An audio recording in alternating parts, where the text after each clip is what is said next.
No. Okay.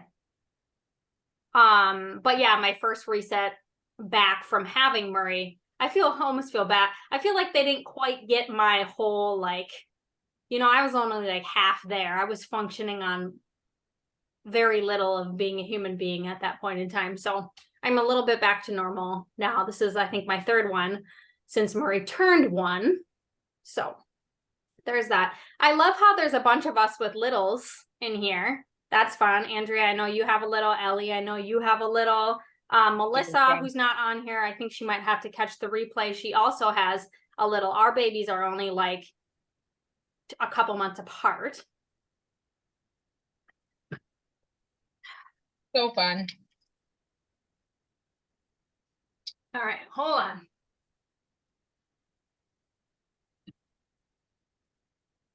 Tim is outside occupying Murray for the next hour. She's in a little bit of a clingy phase where nobody is really tickling her fancy unless it's me, which makes it a little hard to do anything, let alone wipe after I go to the bathroom. Like, that's like the situation I'm in right now. Cooking. It was funny. I was talking to one of you guys about this, I think, but when Murray was first born, it was so much easier. Like, she just, they don't move, so I just like put her in a carrier and I can use both hands and I can cook. And then as they get older, people are like, oh, just put them in like the carrier and you can do stuff. And it's like, no, you can't. Like, she's trying to grab the spatula, she's pulling my hair, like she's trying to touch the hot stove. I'm like, it doesn't work the same once they become mobile. So she does not quite walking yet, so I do still have that in my favor. She can't get away from me as quick, but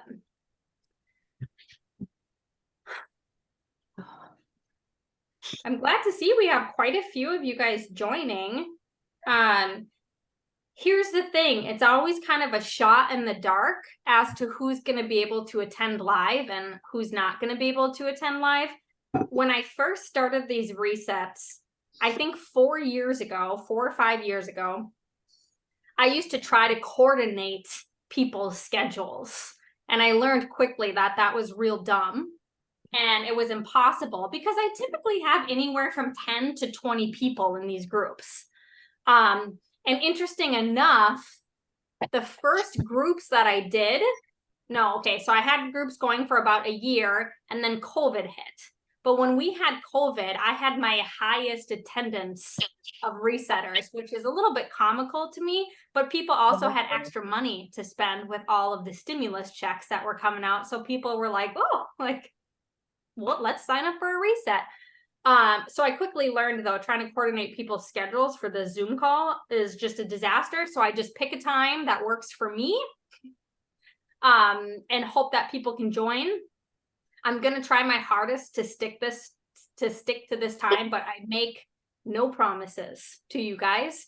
And sometimes I might just have to jump on and it's recorded, right? We're recording. Everybody's on. Smile, you're on camera. Everybody's on the video. So it's like you can replay, you can watch this. I record this and then I post it into the Facebook group. So if you do happen to miss a live one, that's it. I also mentioned I wanted to try to learn how to stream my Zoom into my Facebook, like the Facebook, like you can do that. I'm just not a technology person, so I haven't quite figured that out. That's maybe my goal for next week, but 5:06. I could get started. I'm drinking kombucha. Somebody always asks when I'm drinking something on screen what I'm drinking. I don't think there's anything magical about kombucha. I just I like the taste, and I think that there's a what's the word I'm looking for? Before we owned refrigerators, way back when, right? We go back to our hunter-gatherer ancestor. Before we had refrigerators, we had to ferment food, right? That's how we kept food before we had refrigeration. So I do think that there's a cool piece of bringing back some fermented food into your diets, because it is something that our bodies, our DNA, something I'm going to talk about, is familiar to. So I like kombucha. You might not like kombucha. Please don't drink things or eat things that you don't like. I like sauerkraut. Some people love sauerkraut, like sauerkraut and like sauerkraut and bangers, like the Irish. Is that Irish? You know what I'm talking about. Love that. Kimchi, that's another fermented food. A lot of yogurts and cottage cheeses, like they are fermented as well. Aged cheeses are fermented. So pick your poison on that one. But okay. That was a terrible introduction. Hi. Welcome, resetters. Welcome to week one, workshop one. Here we go. Lots of new faces, some return resetters, which I love. People that I know from all walks of life, high school, gym, just friends of friends, acquaintances that have found me through recommendations and stuff. I think I have a couple randos in here from Facebook marketing. So I'm glad that that actually works and they're not just taking my money, because I was suspecting that was what was happening for a while there. I should say ladies and gents. I think we got one. Alex is not on the screen yet, but we've got one fella. Tim's in the group, but I make Tim join. Tim's my husband, by the way. I make Tim do every reset. He loves it. Loves it.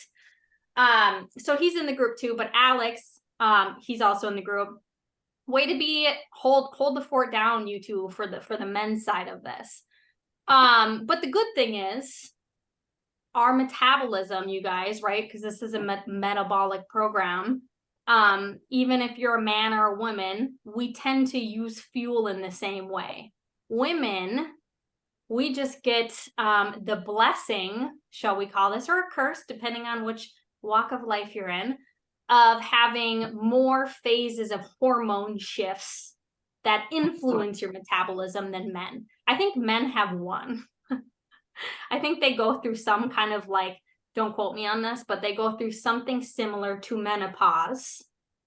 I don't know what it's called, but men's have that. Women, we have lots of phases, right? We have puberty, we have pregnancy, postpartum, we have menopause, perimenopause. So we get lots of different phases of life where our hormones, can influence our metabolism. Actually, you guys want to know a fun fact, which I did not know.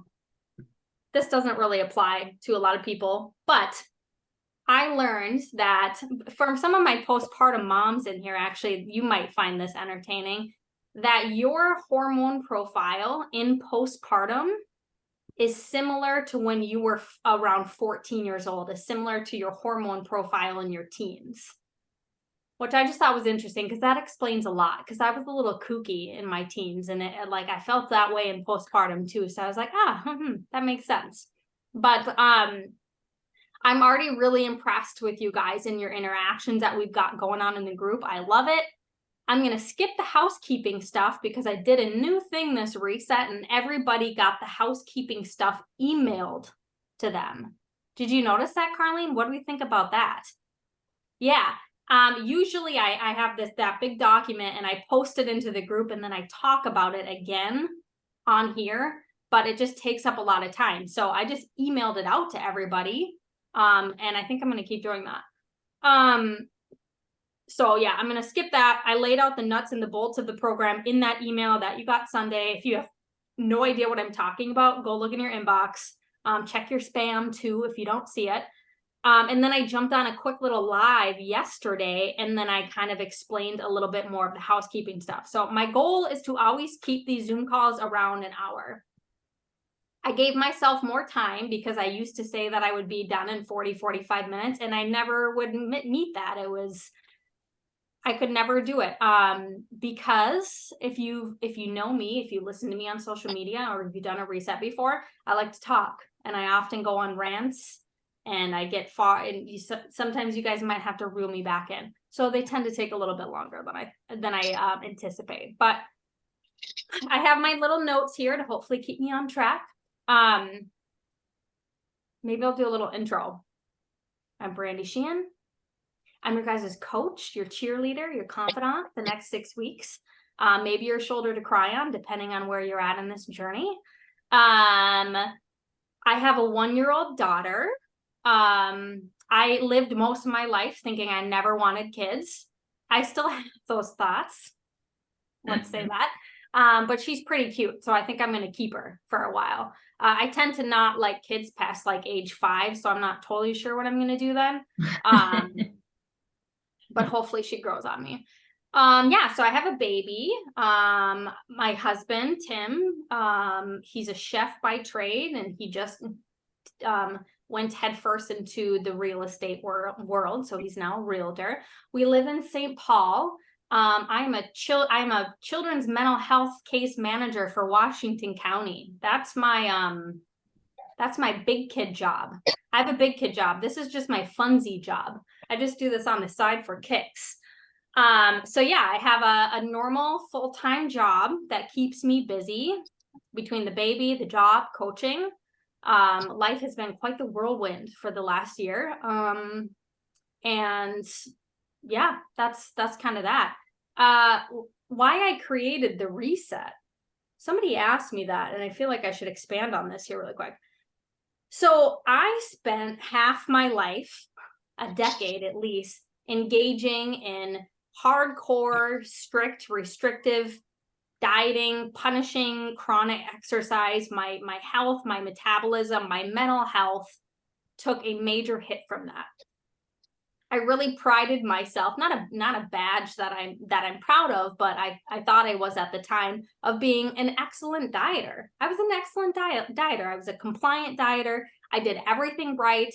I tried every diet program hack out there, supplement. I nailed all my workouts. I diligently tracked my food. I counted it. I weighed it. I tracked it. I earned it. I burned it.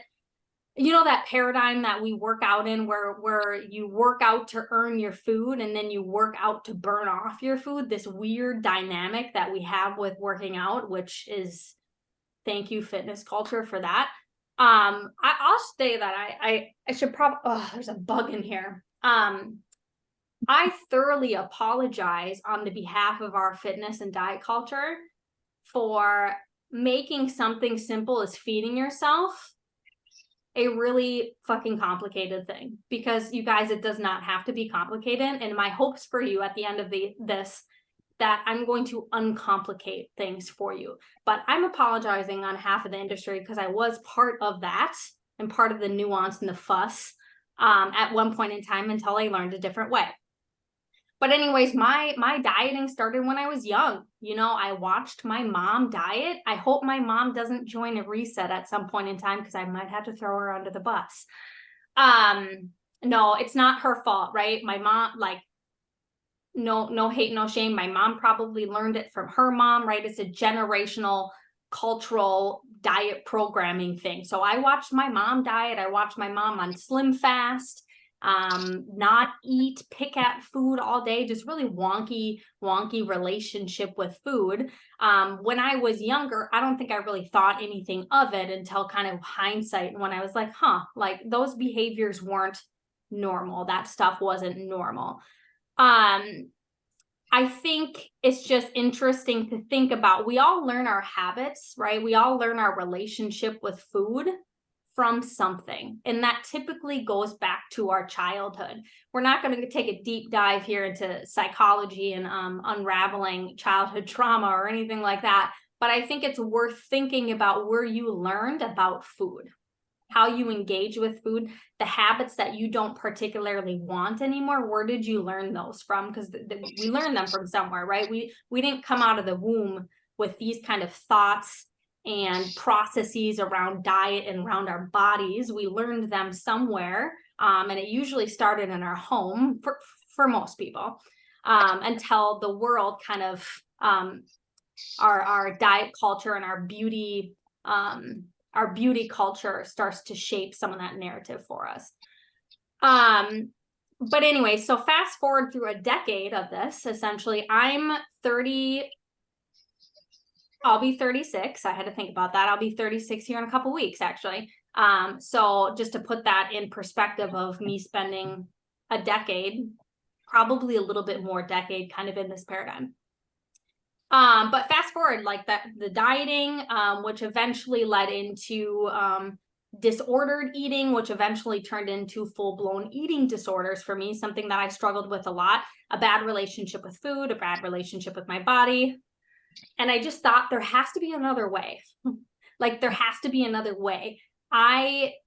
What about the people who don't want to engage with food like that? What about the people who don't want to micromanage their food? What about the people who don't want to count and weigh and measure and engage in this like hardcore intense exercise every single day? Like, what about those people? What about the normal people?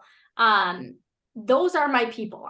I am those people. I was one of those people, and I was like, I'm burnt out by this diet paradigm that we've been conditioned to believe that we need to do, right? That we need to micromanage our food to be healthy, to lose weight, that we need to kill ourselves in the gym to be healthy, to lose weight. That's not the only way. And I'm going to teach you guys kind of how I found peace with that.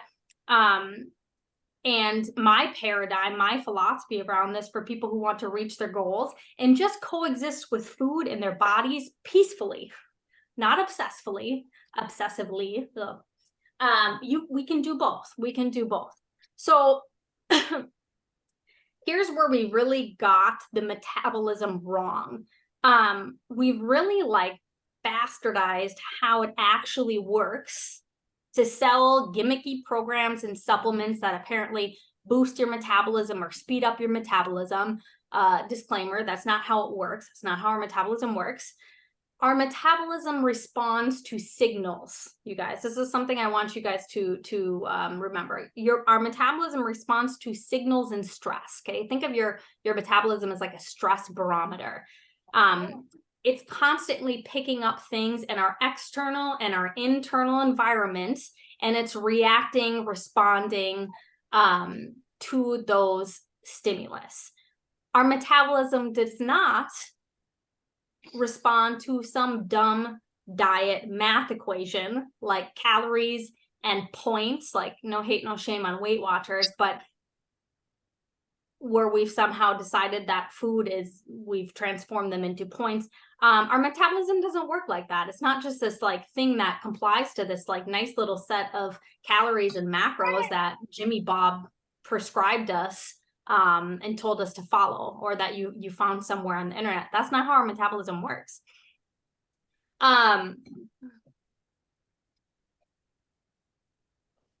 So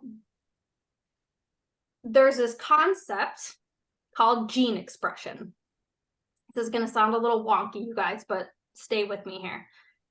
You can Google it. It's a field of study. It's called epigenetics. It does exist, I promise. I'm not making it up. This is something you want to make a little mental note of, because I refer to gene expression, this concept, quite often throughout the program. So we have fixed genes, right? We all know this, our familial genes, like our hair color or our eye color.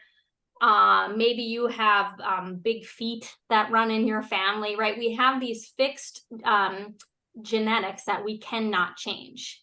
But the rest of our genes, you guys, are malleable, okay? You and I are all like 99, I don't even know the percentage, we're like 99.8888% genetically the same. Isn't that wild? We are all that closely genetically the same. There's only a couple percentage there that just makes our physical appearance and some other genes within us a little bit different from each other. So genes are like light switches, okay? They turn off and they turn off. Our inputs, the things that we give our body, like through food, through diet, through movement, think of our lifestyle choices, our inputs turn those gene switches on or off. So I'll give you an example.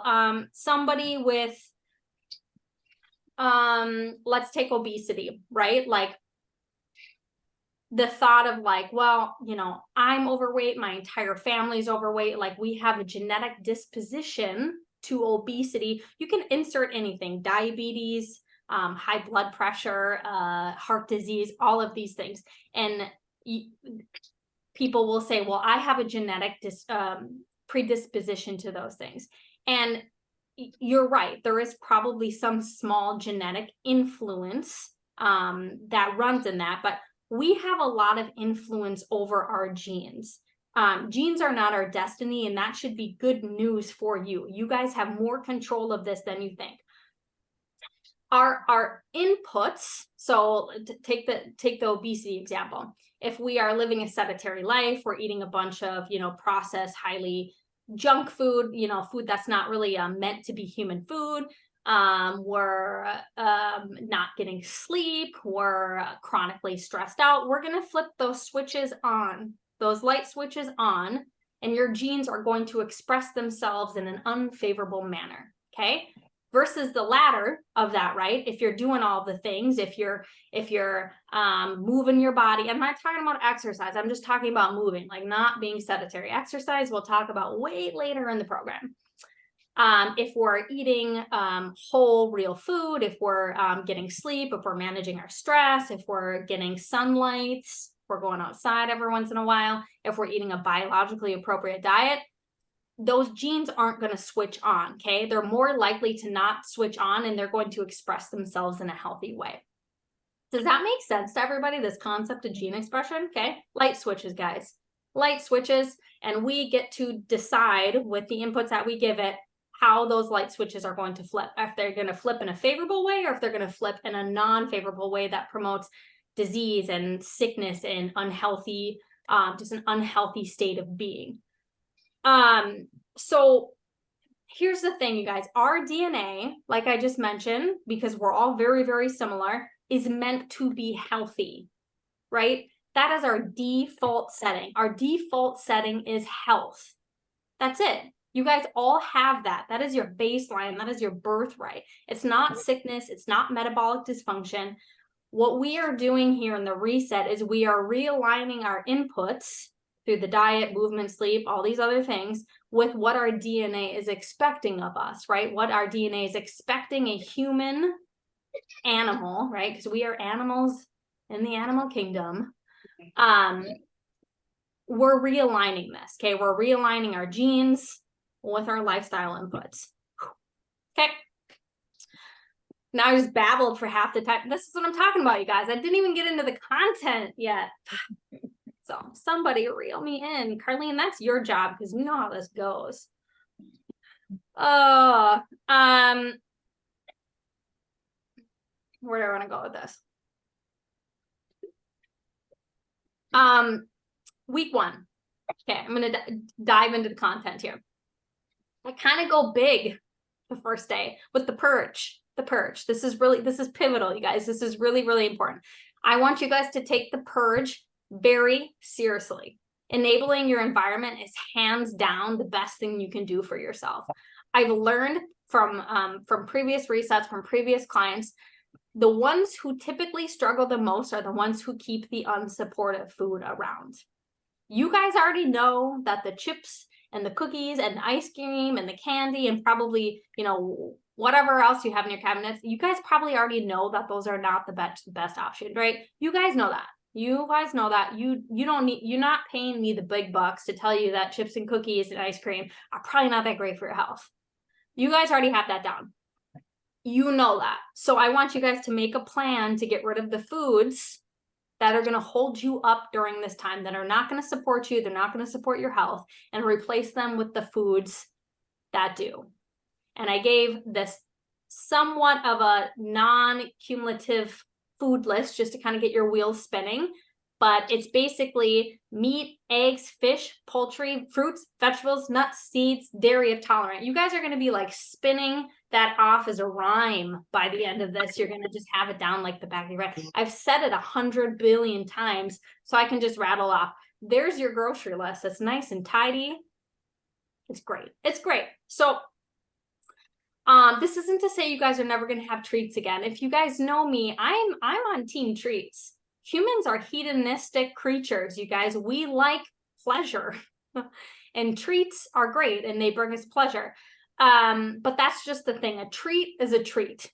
They are supposed to by definition, you guys, a treat is supposed to happen on occasion. Not all the time. Not all the time. If we're eating something every day, is it really a treat anymore? Probably not. So let's keep treats in the treat zone. Okay. And I'm going to give you some ideas around that in a minute here.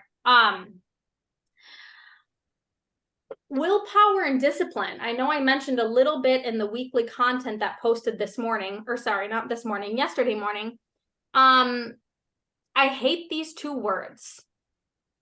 Bye, Ellie. I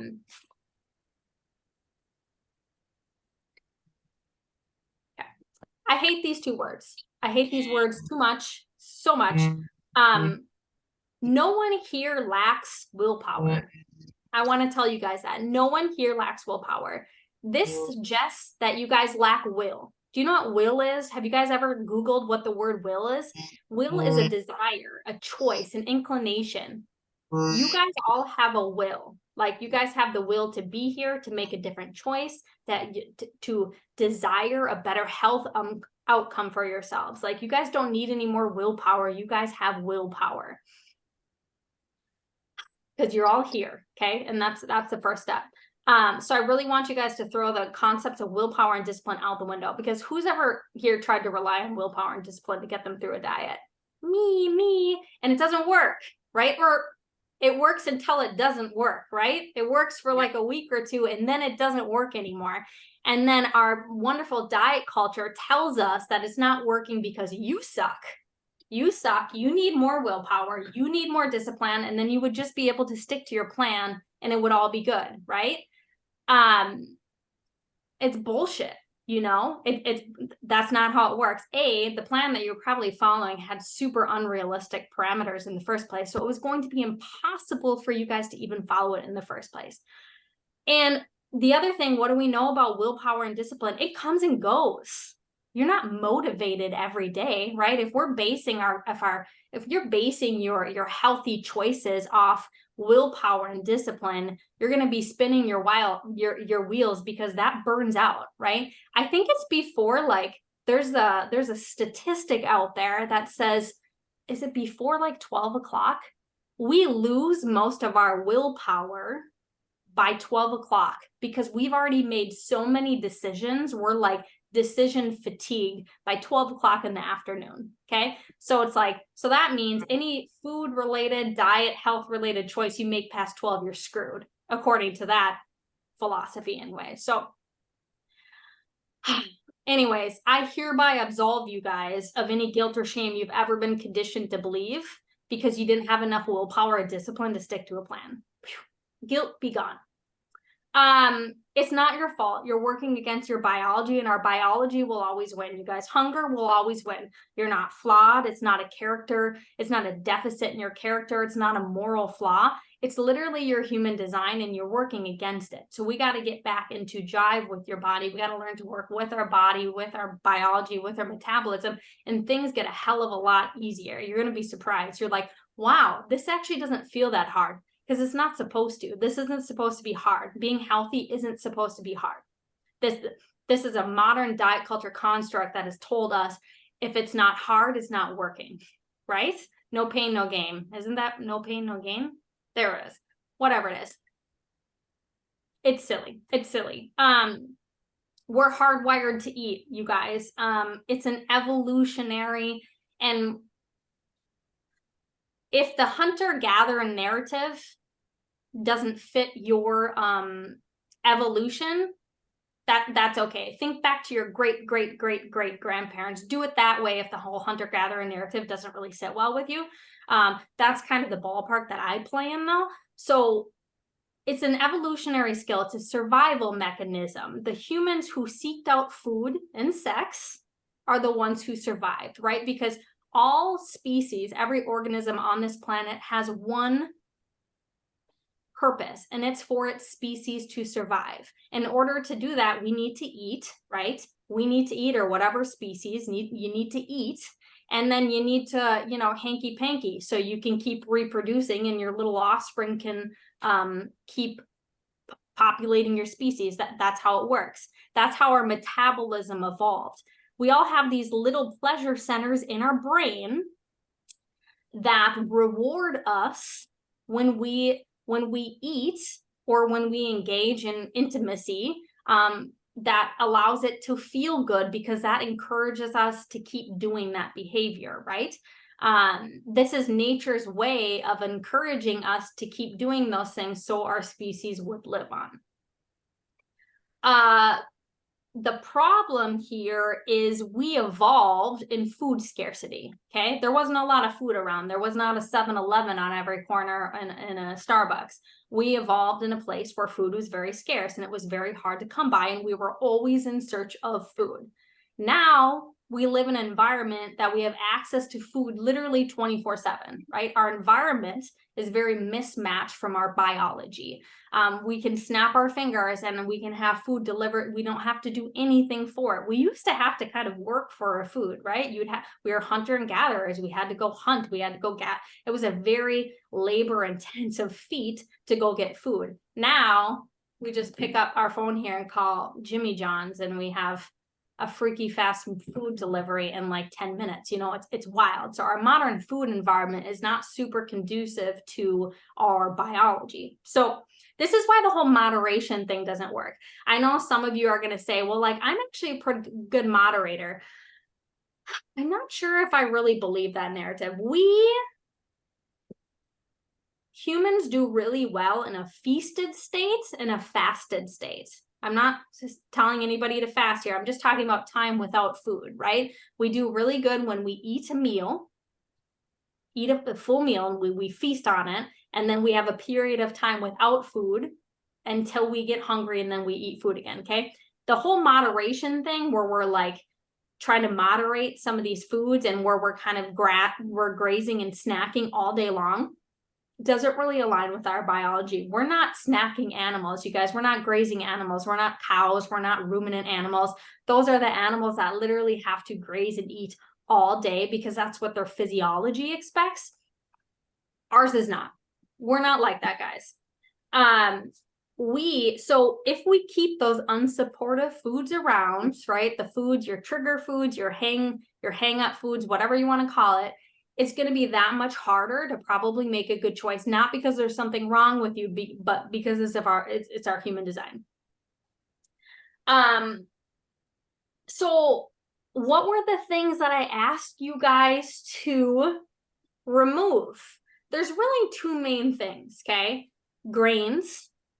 I'm going to go more in depth next week about why I'm asking you to take out grains and vegetable oils. So for right now, just try to lean into the concept.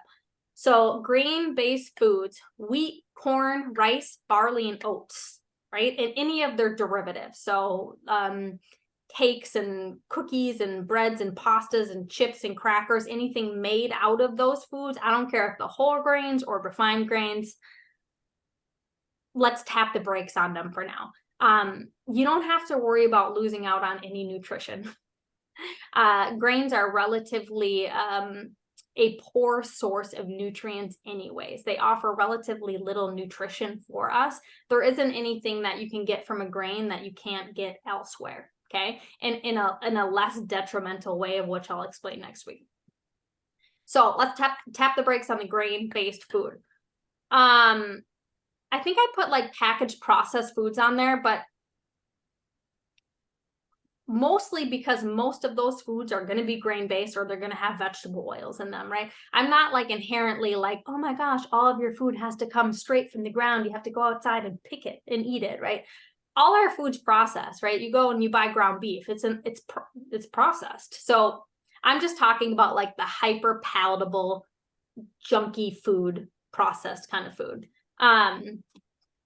What just happened to my screen? Everybody just got like way bigger.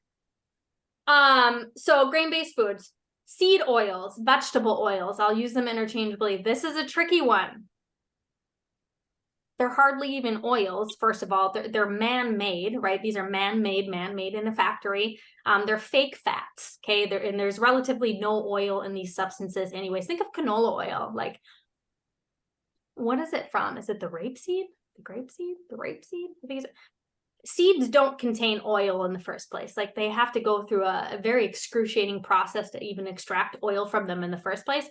So the thing with these is they're tricky because people are going to say, I don't think I use that stuff. So canola, soybean oil, sunflower, safflower, those are kind of the main ones. Okay. Canola oil, sunflower oil, safflower oil, they're listed on your sheet.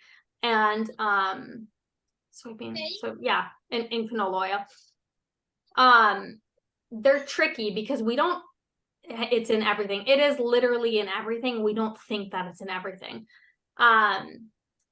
They're tricky because most people don't cook with them anymore, right? Most people don't go and buy canola oil and cook with it. And if you do, stop doing that right now. Go throw it in the garbage. Don't light it on fire because it's probably gonna blow up your whole house, but go throw it away right now. A lot of people don't cook with it anymore, but it's in a lot of our foods. So during your pantry purge, I've never even looked. I know because we're not really told about this stuff, unfortunately, and there's a bunch of reasons. People make money off of selling you canola oil. I'm not going to go down that rabbit hole. Maybe I will later though, because it's kind of fun. But there's a lot of money to be made by keeping us sick, unfortunately, and by plant agriculture, and those seed oils kind of fall into that category. During your pantry purge, this is what you guys are going to have to do. You're going to have to turn over your food. I don't give a shit about the nutrition label. I don't care how many calories, fat, grams, carbs. Don't care. What I care about is what are the ingredients in your food. And a common place for these vegetable oils to sneak in is your condiments. Go check your mayo, your salad dressings, your ranch, all of that stuff. I can almost 100% tell you it's going to be made with canola or soybean oil. A lot of freezer foods and packaged foods are probably going to have these oils. When you go out to eat, guess what they're cooking your food in, guys? It's not olive oil, unfortunately, because this oil is cheap and it's shelf stable.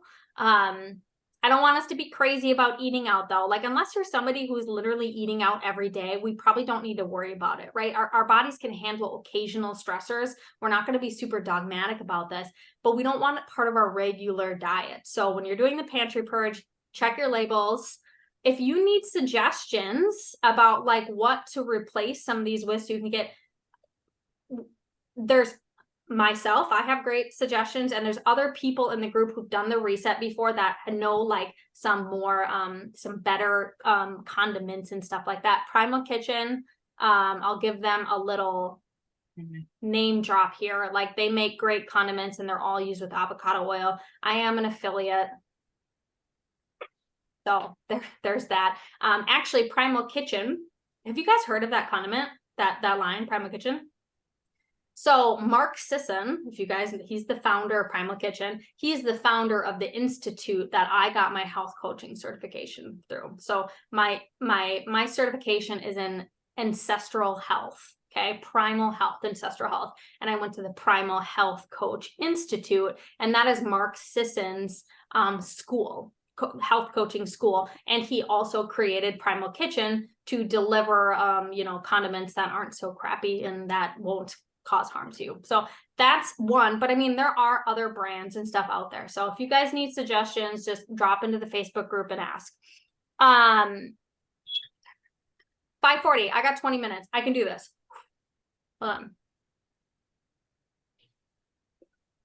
If you do like kombucha though, Peach Paradise, you guys, the best flavor I have found thus far. Did you get that at Whole Foods? Yes, I also live next to the Mississippi Co-op though, that we are frequent shoppers at. But Whole Foods, Target, Costco, if you guys are Costco shoppers, we also shop at Costco a lot. Their Kirkland brand, is that their brand? Kirkland, yeah. Yeah. Their Kirkland brand of kombucha is also really good.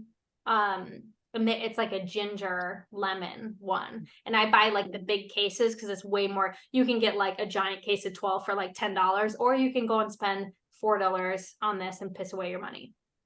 Be a smarter person than me. So yeah, the grain-based foods and the seed oils, vegetable oils are kind of those main things. Snacks. Oh, I kind of said that, right?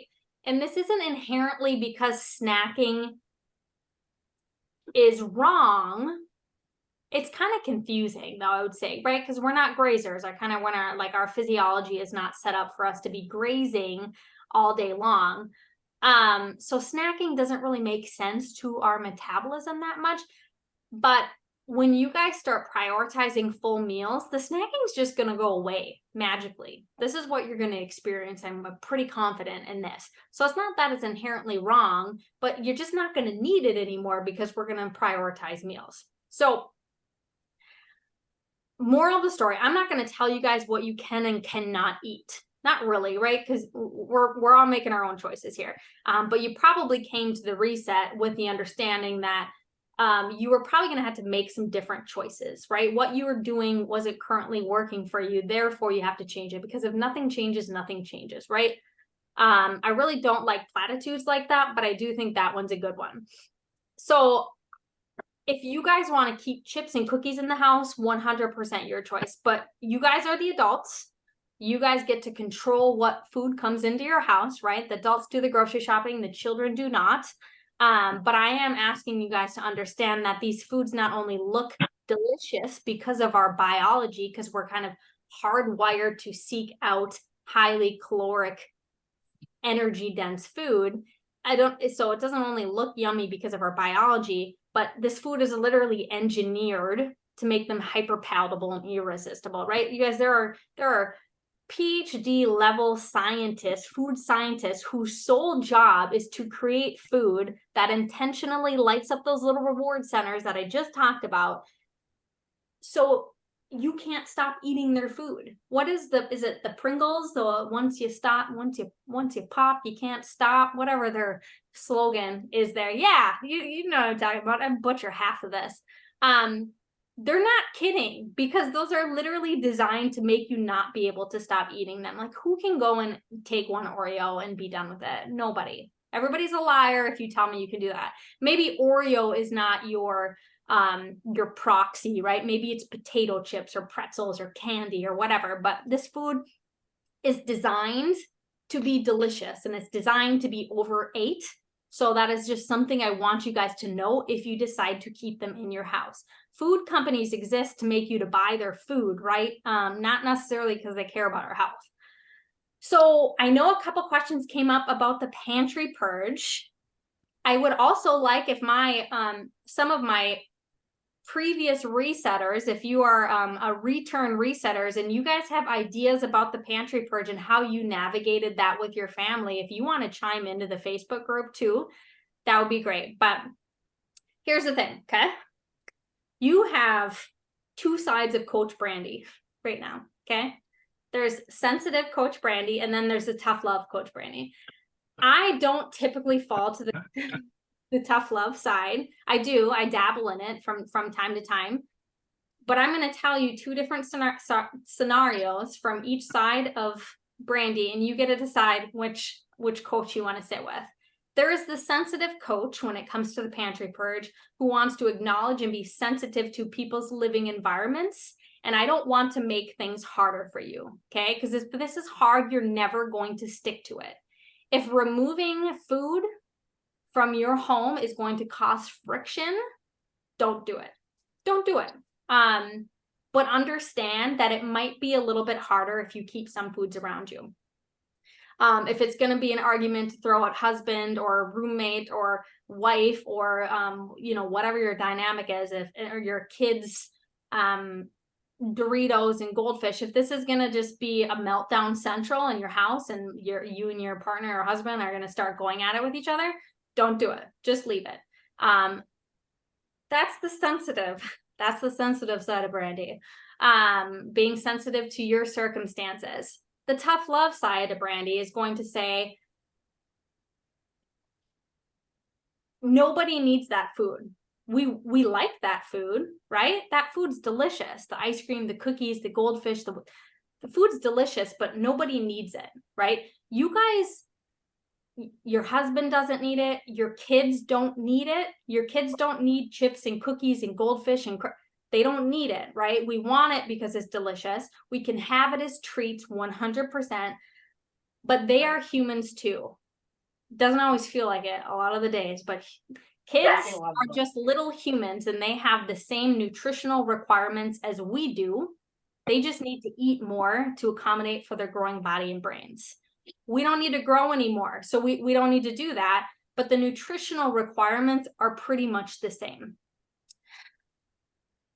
So they don't need that stuff either, you guys. I know that sounds a little, ooh, Brandy. But this isn't just good for you guys because you joined the reset, right? We're going down to human fundamentals, human nutrition, and our husbands and our partners and our roommates and our children, they're all humans. So they do relatively have the same needs as we do. So whatever side tickles your fancy, the tough love or the sensitive and you want to navigate. Here's the other thing. Here's some other ideas. I've had some people like segregate their food, right? Like maybe they take the stuff that they just don't really want around and they keep it somewhere else in the house. I've had families do that and they've been successful with it. Maybe you just stop bringing in the treats that will trip you up. Maybe you don't care about chips. Okay, maybe chips aren't your thing. Like for me, for example, like cookies. I like Oreos. Like if they're in the house, I'm going to eat them. But a bag of candy, I could leave. It doesn't really tickle my fancy. So I might not. I can easily ignore that. So maybe you just tap the brakes on bringing in the food that you know is going to hold you up. Okay. Here's another idea. This is a good one, actually. I had a recent individual client do this. It was a mom, and she was like, I just stopped buying. She was awesome. She ripped the Band-Aid off. She's like, I just stopped buying that food for my family because I'm the one who goes to the grocery store. I'm the one who fucking cooks the food. So she just simply didn't buy or cook that food anymore. But what they did is they picked one night a week. They picked Tuesdays. And that was their treat night. And they would go out and they would get a treat. They'd go out and they'd get ice cream or something like that. They would enjoy it as a family. It didn't come back into the house. Done deal. And I was like, that's amazing. Like, that lady was my hero. Here's another idea, a little suggestion for you. I don't know I know some of you guys, but I don't know any of your partners, husbands, wife, partners, roommates, whatever it is. I don't know any of them personally, but what I do know is you probably linked up with your partner because they like to support you and they love you and they care about you and they want what's best, right? So I bet just having a simple conversation about like, hey, I'm doing this thing. I'm not feeling that great right now. And I really want to turn my health around. Can we tap the brakes on bringing some of this food in the house, at least for now? I bet most of your partners are probably going to be on board with that. If not, find a new partner. No, just kidding. If only that were that easy. So those are just some ideas about the pantry purge, because I know some people had some questions about how do we navigate that with families and things like that. Hopefully that helps. So getting the unsupportive foods out, getting the supportive foods in, right? These are the human foods. They're whole, pure foods that somewhat exist in nature. They're foods, the meat, the fish, the poultry, the eggs, the nuts, the seeds, the fruits, the vegetables, the dairy, if you are tolerant. These are foods that we are biologically designed to eat. I'd even argue that the list that you can eat is much longer than the foods that I'm asking you to tap the brakes on. I've really only asked you to tap the brakes on two things, and it's grains and it's seed oils, right? That's not really a lot in the grand scheme of food. But human food, you guys, that's the food, the nutrient-dense food that delivers the most bioavailable nutrition. I'm rattling off some words right now that I promise I will explain to you later on the program. But these are the foods that our human bodies and our big brains have evolved to be eating, right? So, okay, last plug, guys. Ooh, I got 9 minutes. I can do this.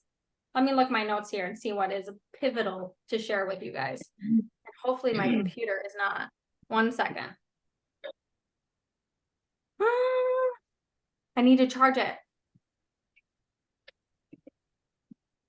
Hey, Tim, can you bring me the charger? Guys, I'm so prepared. my laptop's dying. I was like, why did my screen just like timed out a little bit? So husband to the rescue. So hold the phone here. I don't want to start talking and then I have to stop. I've only got about 5 minutes left, so you guys are in luck. So I'll be pretty close to my 6 o'clock.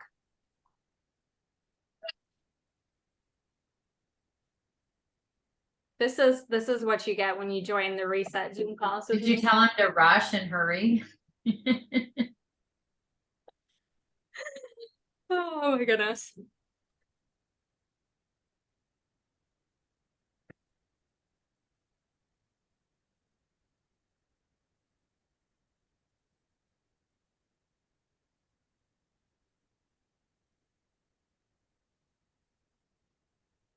Okay, back in business. There we go. Last thing.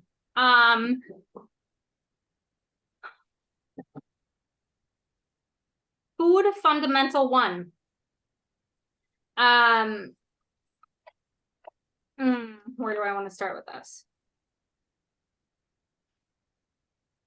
So what you guys are doing this week, hopefully forever, every time you get hungry, you're going to make a full meal of human food and you are going to eat it to satiety. Okay, there's 2 parts of that. You're going to prioritize meals and you're going to eat those meals all the way to satiety. That's your first food fundamental. You're going to notice we're going to layer some food fundamentals here over the next 6 weeks, and they're going to layer on top of each other as we go. But this is the first thing. And I'm a staunch believer that if you need snacks in between your meals aren't doing their job. Okay? What do we think about that, right? Eat meals when you get hungry. It's like, that sounds pretty logical, doesn't it? Like, okay, Brandy, like, thanks for the radical advice there. You told me to eat when I got hungry. Yet we don't do this. We don't do this. We eat and we don't eat for a lot of different reasons that have nothing to do with our hunger, okay? We eat with the clocks, right? We check that little clock, and that clock magically somehow tells us when we're hungry. We eat the clock, we eat with societal cues, we eat because meal times, snack times, we eat because it's breakfast time, because it's lunchtime, because it's dinner time. We eat 5 to 6 meals a day because Jim Bob at the gym, the trainer, told you need to eat 5 or 6 meals a day to keep your metabolism up. We eat every 2 to 3 hours because some weird nutritionist told you that you need to do that to keep your blood sugars regulated. We eat because we're bored. Boredom doesn't make you hungry. Also, just want to lay that out there for a second. We eat for a lot of reasons, social constructs that have nothing to do with hunger. And I'm not saying we need to do this 100%, right? Because there's a lot of times that you might not eat.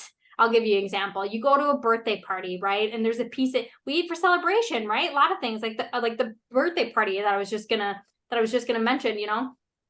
You're there and they're having cake. Like maybe it's your niece's or your kid's birthday and like you're not hungry, but are you gonna be a weirdo? Maybe. Like you can do whatever you want. You might not want the cake and that's fine. But that might be a reason why we're eating outside of hunger, okay? And that's okay sometimes, but for a majority of the time, I want us to lean into the idea of eating with hunger. So when you feel hunger, of which we feel in our bellies, you guys, we feel hunger in our bellies. Here's the thing, when you get hungry, when we eat, we're feeding ourselves, right? You're not feeding your belly, you're feeding your cells. What happens is our cells in our body notice that fuel is running low. It's like, okay, human here, we're getting a little bit hungry. Fuel is running a little bit low. It sends a message to your brain, and your brain cues up hunger in your belly, right? Because that's where it would make sense to feel hunger, because when we eat, that's where the food goes. It goes into our belly. Just like when we're thirsty, where do we feel thirst? Here. When we're tired, where do we feel tired? In our eyes, right? Our body is really fucking smart, you guys. So if you feel hunger elsewhere, right? Like in your mind, maybe you feel hunger in your mind up here. Maybe you feel hangry. Maybe you feel shaky when you don't eat. Maybe you get a headache. Maybe you feel a little nauseous when you eat. That's a cue that your metabolism probably needs a little help, but that's fine because that's what we're doing right here. Your brain literally thinks you're starving, but nobody's starving here, right? We're all sitting here on our $1,500 iPhones in our house. Nobody's starving here, okay? But your brain thinks you're starving because there's a little mishap going on between your cells and your metabolism and your insulin and your fueling system, all of these things that we're going to talk about. Maybe you don't know what hunger feels like. That's I used to work with a lady when we were talking, she was probably in her 40s and we were talking about this, and she was like, I don't even know what hunger feels like. And I was like, oh, like this is where we're at, you guys. We've micromanaged our food to the point we no longer know what it feels like to be hungry or full. That's a problem, folks. We all have these perfect hunger signaling systems in our body, right? We're evolved. We evolved with them. You don't need to do anything with them. They actually work quite perfectly. We all have these perfect signaling systems in our body that tell us when to eat and how much to eat. When people ask me how much to eat, I tell them your body will tell you. That's your portion control, you guys, your hunger system. But we need to tap back into that because we override it a lot. We let our intellect override our intuition, okay? It's great we're so smart, but we're really smart and we're really dumb animals at the same time. Quite the predicament to be in. So we are working on leaning back into our natural hunger and satiety cues, okay? And we are doing this by honoring hunger with a meal. The second part of that is eating to satiety, okay? This is another word I want you guys to recognize, learn, write down, practice. Satiety is the state of being well fed, right? It is the state of being nourished. It's the state of not being hungry anymore. Satiety feels like when you're eating and it's time to put down the fork, right? Your body tells you like, okay, I'm done. Like I don't need any more food. And you put down the fork. That is what satiety is. Our body tells us when to put the fork down. We have been programmed, conditioned, call it what you want, by our wellness and our diet culture. If you haven't noticed yet, I'm going to piss on diet culture a lot. This is only the beginning, you guys. It's great. We've been programmed by diet culture, especially women, to eat small bites of food, right? Eat small meals, graze, nibble at our food, pick at our food, we just not eating a lot, right? Never actually feeling what satiety feels like, okay? I often get a little pushback and people will say, I feel like I'm eating too much though. You aren't, you guys, I promise you this. You are probably for the first time ever actually eating enough. Diet culture programming runs deep, and we've been programmed as women especially to never eat enough. So when we actually start eating for nourishment and eating full meals, it sometimes feels uncomfortable and it might cause a little friction, and you might feel like you're eating too much or you might be fear that you're going to overeat. You won't. You're actually eating enough, you guys. So we got to focus on that. We need to eat enough. We can only downregulate our metabolism so far, right? This is where people run in with dieting, right? Because we want to eat less, we want to move more. So we eat less, we eat less, we eat less. We down leverage our metabolism to the point where we're eating so few food a day that your body is like, I don't know what the hell this animal is doing, but we need to hoard. We need to hoard the fuel because we don't know what they're doing. We don't know when food is coming back in again. Something is not safe. And I'm going to hang on to that fuel, to that fat. I'm going to store it for that human survival, right? Because our metabolism doesn't give a damn about our body goals. If we want to lose weight, we have to play nice with our metabolism. We have to play nice with the hormones that influence our metabolism, okay?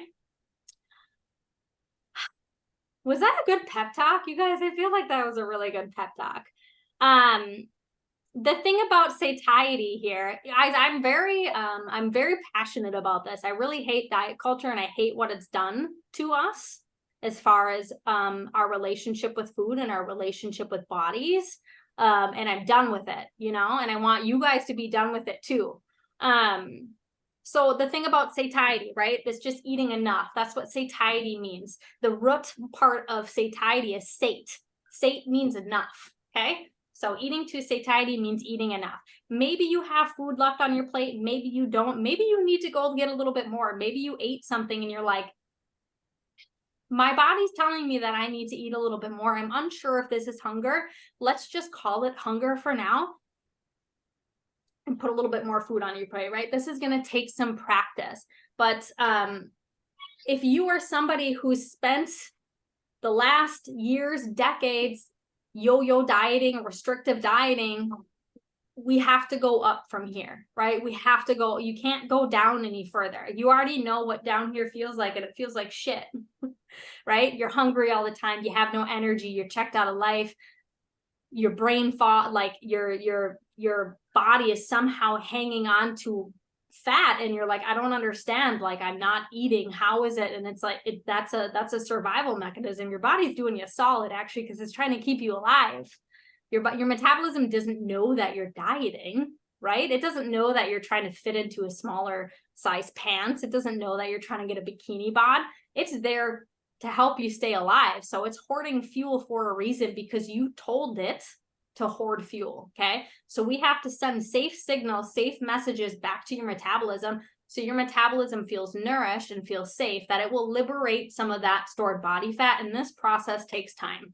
And many women don't want to do it because the thought of it taking any longer is just very difficult. And I can be sensitive to that, and I can hold space from that, because we've also been programmed to think that this is going to be fast, right? I'm not, everybody here isn't here for fat loss, and that's fine. I am speaking to fat loss right now, but we've been programmed to believe it should be fast, right? And it's not. There's no such thing. So I see folks with these little meager amounts of food on their plate, and I'm like, there's no way that you guys are satiated from this, right? We stop eating because we've been conditioned to micromanage our food. We stopped eating because you think you had enough eat, or like, I shouldn't be hungry still. Why am I still hungry still? Or we stop eating because your macros or your calories or your points tell you that you're done, right? No more eating. So you stop eating. That's not eating to satiety, okay? That is literally overriding your body. The new one that I saw this morning, you guys, when I was scrolling through Instagram, is somebody telling you to eat to an 80% or to like an 8 out of 10 hunger.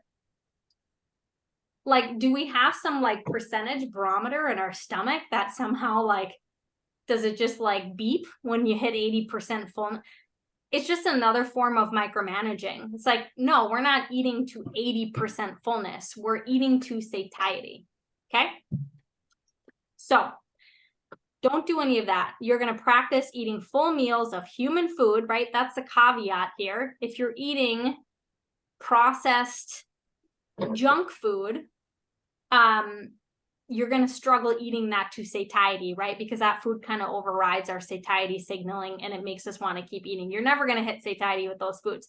So that's a caveat here. You have to be eating the right kind of supportive food. So you're going to practice eating full meals of human food, and you're going to eat them all the way to satiety until your body cues up satiety. So I truly believe, 6:05, I truly believe, you guys, if we can find ourselves back to a state of being well-nourished, the emotional eating, the boredom eating, the stress eating, the mindless eating, the snacking, the sugar cravings for the people who declare themselves these self-proclaimed sugar addicts, I truly believe that many of these characteristics that we believe about ourselves will dissipate when we are fed.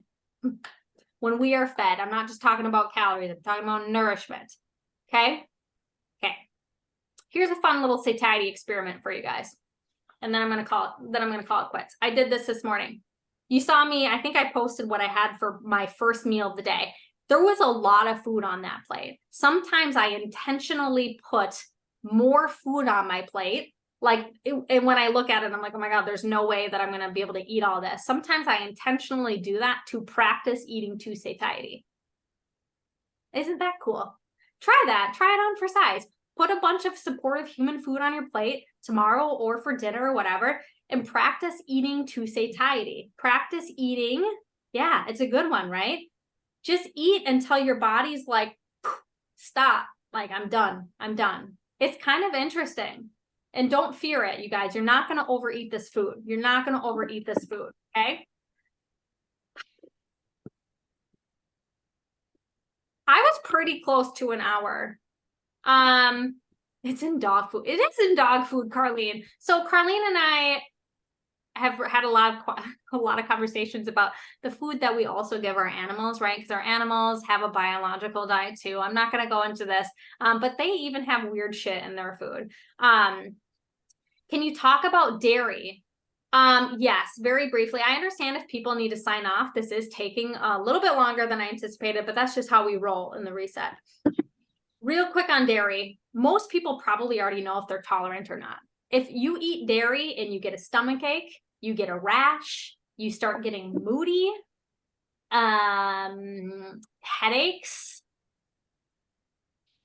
let's see here, puffiness, any of these things, that's probably a clear indication that dairy is not your jam. And I'm talking about not the sugar in dairy, not like the lactose, and it's usually the protein that is found in dairy that give that people are intolerant to, that have issues. So if you feel like you're in that ballpark, just don't eat dairy, okay?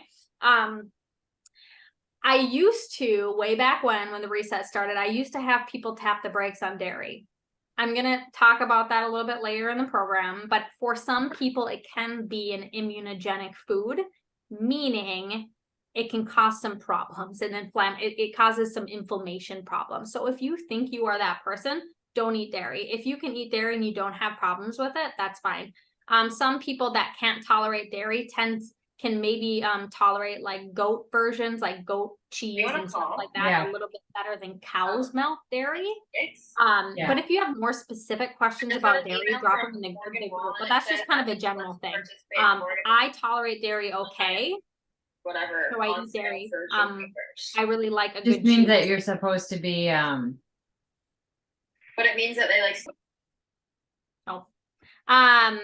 Let me see if there's anything else in the chat. No, that was it. Okay, you guys, thanks for hanging in with me for an hour and 9 minutes to be precise. Hopefully this was helpful. If you guys have any more questions, please just drop them into the group. If you missed the first chunk of this, I know some people signed on a little bit late, or if you need to catch the replay, give me like a half an hour and it will be uploaded into the group, and then you can kind of catch up from there. You guys are amazing. I'm so excited.